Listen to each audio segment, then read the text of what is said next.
Banyaknya laporan warga yang menjadi korban penipuan arisan daring. Polda Sumatera Selatan akan bentuk tim dan tempat penerimaan laporan khusus para korban.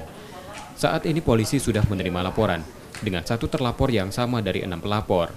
Polisi sesegera mungkin akan melakukan pemanggilan pada terlapor untuk dimintai keterangan dan pemeriksaan. Polisi menduga masih banyak korban yang tertipu dari arisan daring itu dan meminta warga untuk segera melaporkannya. Kita akan rencanakan, kita akan buat tim khusus juga yang menangani perkara, sehingga seluruh laporan terkait dengan pelaporan arisan daring akan disatukan. Karena mungkin tersangkanya memang cuma satu, tetapi korbannya cukup banyak, sehingga laporan-laporan terkait dengan laporan kasus daring tersebut kita akan jadikan satu.